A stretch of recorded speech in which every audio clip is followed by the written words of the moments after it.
Hello students, बस में आपका स्वागत है। नहीं सर अभी कुछ है सर। क्यों बच्चों? अच्छा अरे गाना वाना क्या करेगा तुम लोग सुन के? सर बिना गाना का मजा नहीं आता। मजा नहीं आता? हाँ, नहीं सर। मतलब सुनबे करेगा तुम लोग? नहीं मानने वाला ये सब बच्चा लोग। अच्छा, कौन सुनेगा तुम लोग? सैड या इमोशनल बोलो तो सुना दिया जाए। अच्छा ठीक है। ऐसे भोले बनकर है बैठे जैसे कोई बात नहीं, सब कुछ नजर आ रहा है, दिन है ये रात नहीं, क्या है कुछ भी नहीं है अगर होठों पे है खामोशी मगर बातें कर रही है नजर, चुप के ओ दो दिल मिल रहे हैं मगर चुप के सबको हो रही है, हाँ सबको हो रही है खबर, चुप के hello student, how are you? I hope कि आप लोग बहुत अच्छे होंगे और आपके अपने यूट्यूब चैनल मैं सुमन में आपका स्वागत है। और जैसा कि मैं एसवी मंडल आज आप लोगों को समाज के बारे में पढ़ाने वाले हैं। क्या सभी को समाज का जरूरत था ना? तो आज गर्दा उड़ा के पढ़ाएंगे और इससे पहले आप लोग ऐसा वीडियो कभी देखे नहीं होंगे। तो आप लोग के बाद और जो भी जितने भी स्टूडेंट हैं जो ऑनलाइन भी देखते हैं, तो आज जो हम पढ़ाने वाले हैं ये किताब से संबंधित नहीं है, ये मेरे मन का है, इसलिए इसको आप लोग किताब से तुलना ना करें। बस कहने का अर्थ है कि क्लू ऐसा होना चाहिए जिससे कि आंसर मिल जाए। आप लोग को एग्जाम न देना है कि रट्टा मारना है? एग्जाम देना। देखिए और सवाल का आंसर है ना, तो आज वैसा ही पढ़ाएंगे, रट्टा नहीं मारना है, बस उसको समझना है। और देखिए तो क्वेश्चन 2-4 समाज तो जरूर पूछेगा और उसका हल आराम से होगा। तो हम लोग क्लास अपना प्रारंभ करते हैं। क्या जाए क्या? ठीक है। तो आज चैप्टर है समास।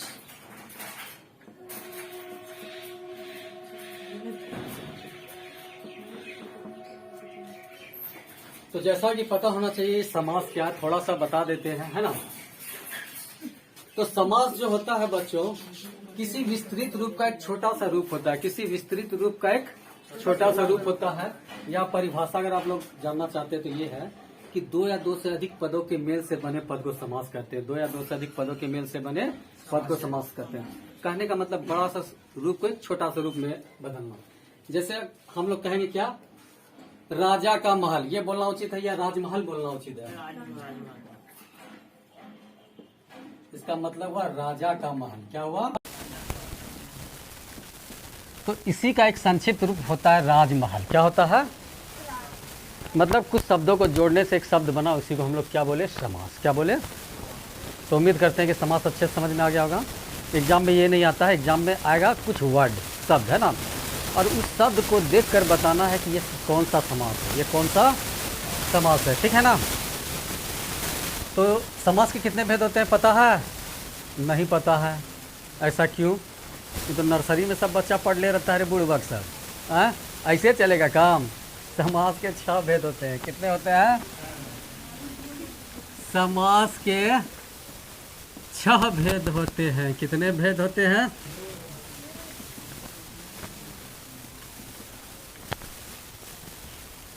समास के कितने भेद होते हैं?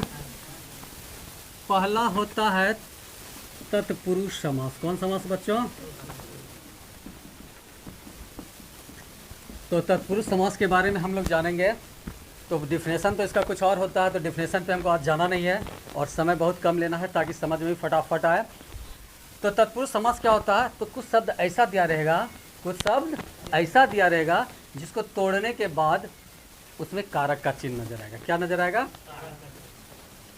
जैसे कि जैसे कि राजमहल है ना, जैसा कि देखें ना हम लोग, राजमहल, इसका मतलब क्या हो गया, राजा का महल, का आया ना कारक का चिन्ह। अब जैसे रसहीन, क्या हो गया, रसहीन, रसहीन का मतलब क्या होता है, रस से हीन, कारक का चिन्ह आया ना। अब जैसे रसोई घर, क्या चीज, रसोई घर, तो क्या हो गया इसका मतलब, रसोई के लिए घर, रसोई के लिए घर, तो के लिए आया ना कारक का चिन्ह, इसलिए तत्पुरुष समास है। चिड़ी मार, क्या चीज, चिड़ी मार, इसका मतलब होता है चिड़िया को मारने वाला, चिड़िया को, कारक का चिन्ह आया, बोलो हाँ या ना। अब जैसे कुछ भी ले लो उतना, जैसे देशभक्ति, देशभक्ति है ना, तो देशभक्ति मतलब देश के लिए भक्ति, देश के लिए, कारक का चिन्ह आया ना। जैसे कि तुम लोगों में एक देशभक्त है ना, कौन है बताओ तो, हाँ बहुत अच्छा, दीपक कुमार देशभक्त है, कितना अच्छा गाना गाता है और डांस करता है ना, गाना तो अच्छा नहीं लेकिन डांस अच्छा करता है, तो देशभक्ति हो गया है ना, देशभक्त हो गया। तो आइए, तो हम उम्मीद करते हैं कि तत्पुरुष समास सभी को अच्छे से समझ में आया, आया क्या, आएगा क्वेश्चन तो ठीक लगेगा क्या, सही, चलो बहुत अच्छा। दूसर का होता है कर्मधारय समास, कौन समास, कर्मधारय समास। चलो दोसरका तेसरका को अच्छा से एक बार में समझा देते हैं, ठीक है। बहुव्रीहि, बहुव्रीहि समास, ये दोनों समास जो है सुनने में एक जैसा लगेगा, क्या लगेगा, सुनने में एक जैसा लगेगा, है ना बच्चों, और सुनने में एक जैसा लगेगा, है ना बच्चों, और क्या होगा कि एक का अर्थ निकलता है और एक का अर्थ नहीं निकलता है कि नहीं। तो देखेंगे कैसे अर्थ निकलता है और कैसे नहीं निकलता है। जैसे देखिए कर्मधारय समास में नव युवक, क्या चीज बच्चों, नव युवक, तो नव युवक को जब तोड़ेंगे तो क्या होगा, नव है जो युवक, क्या है कुछ पता नहीं, परमात्मा, परम है जो आत्मा, है कि नहीं, कोई अर्थ नहीं। नील कमल, क्या चीज, नीला है जो कमल, कोई अर्थ नहीं। लेकिन बहुव्रीहि समास ऐसा ही लगेगा सुनने में, लेकिन इसको तोड़ने के बाद कहने का मतलब ये जो शब्द होता है ये अपने शब्द का रूप छोड़कर इसका एक विशेष अर्थ प्रकट करता है। जैसे कि देखो दशानन, दशा है ना, 10 आनंद है जिसके, जैसे कौन, रावण, अर्थ निकला ना। जैसे चंद्रशेखर, चंद्रशेखर, जिसके माथे पर चंद्रमा हो, तो किसके माथे पे चंद्रमा है, हाँ, तो इसका एक विशेष अर्थ निकला, है ना, महादेव शंकर। अब जैसे नीलकंठ, चलो नीलकंठ, बच्चा को बोला नीलकंठ, तो नीलकंठ मतलब जिसका कंठ नीला हो, किसका, मेरा है नहीं नीला, तो किसका है, अच्छा महादेव जी का है, तो महादेव का कंठ नीला है, तो अर्थ निकला ना, निकला। अब जैसे पीताम्बर, क्या चीज, मतलब जिसका वस्त्र पीला हो, पता है किसका है, विष्णु जी का है ना, तो इसका एक अर्थ निकला, अच्छा लो लंबोदर, लंबोदर कहने का मतलब जिसका उदर लंबा हो, जिसका उदर है कि नहीं, तो किसका उदर लंबा है। तो उम्मीद करते हैं समझ में आ गया होगा बहुव्रीहि समास कि तोड़ने के बाद उसका एक विशेष अर्थ निकलता है। अभी बाबू साहब को तोड़े तो कोई अर्थ निकला, एकदम नहीं निकला, इसलिए समझ जाना है कि ये कौन समास है, कर्म नहीं कर्मधारय समास, क्या होगा। अब देखो चौथा है कि नहीं, द्विगु समास, कौन समास, द्विगु समास। देखो द्विगु समास में क्या होता है बच्चों कि पहला पद जो होता है ना वो संख्यावाचक होता है, क्या होता है, संख्यावाचक, मतलब पहला वर्ड बोलेंगे ना तो संख्या का बोध होगा, क्या होगा, संख्या का बोध होगा। जैसे देखो ना चौराहा, क्या चीज, चौराहा, तो पहला वर्ड चौ, चौ मतलब चार, मतलब जिसका राह चार हो, रास्ता क्या हो, चार हो, है ना। 3 बटिया, नाम सुना है, 3 बटिया मतलब यो वही हुआ 3 गो रास्ता वाला। अब जैसे देखो पंचमुखी, क्या बच्चों, पंचमुखी जिसका 5 गो मुख हो, है कि नहीं। और वो होता है नवरत्न, क्या होता है, नवरत्न, नवग्रह मतलब 9 गो रत्न 9 गो ग्रह, है कि नहीं। तो उम्मीद करते हैं कि ये समझ में अच्छे से आ गया होगा, है कि नहीं। चलो इसका स्क्रीनशॉट सभी बच्चा ले लो। तो द्विगु के बाद होता है द्वंद्व समास। कौन समास बच्चों? 4 हो चुका था, ये 5वां है कि नहीं?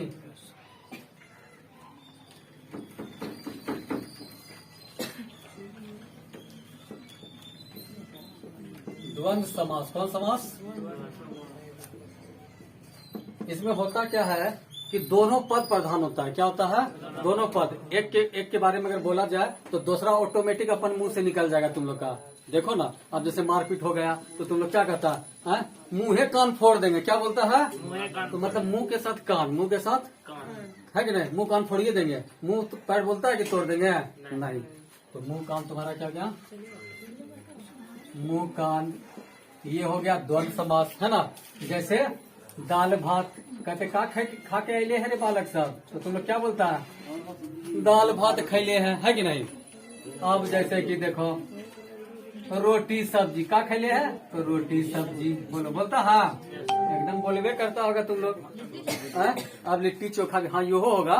अब जैसे देखो माता पिता, क्या चीज? माता पिता। अरे बाबू भाई बहन भी, अरे हो गया रे, आरो कुछ।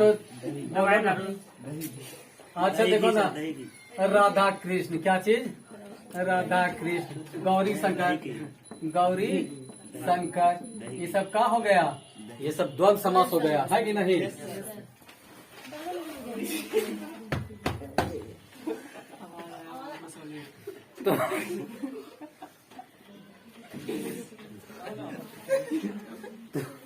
तो ये हो गया क्या?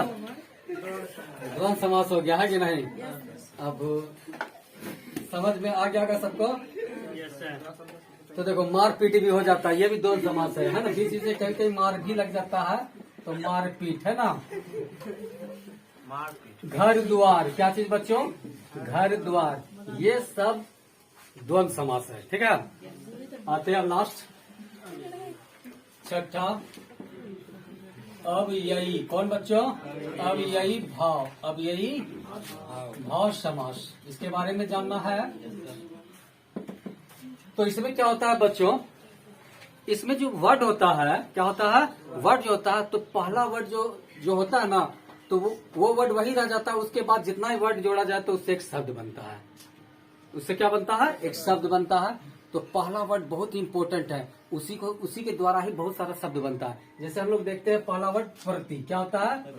तो इसमें क्या बनेगा? यही भाव समास में प्रतिमास, है ना, प्रतिदिन। तो कहने का मतलब प्रति, है ना, इसी से ना शब्द बन रहा है। जैसे बे खबर, बे असर, तो इस तरह का बनेगा। जैसे यथा, यथा शक्ति, यथा संभव।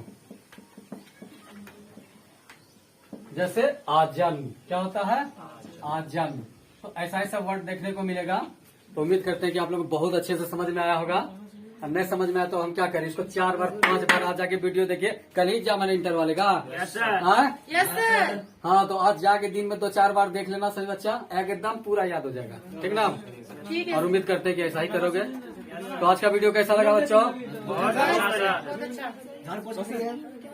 तो वीडियो देखने के लिए बहुत बहुत धन्यवाद तुम लोगों को, नहीं ऑनलाइन वाले को। Thank you for watching.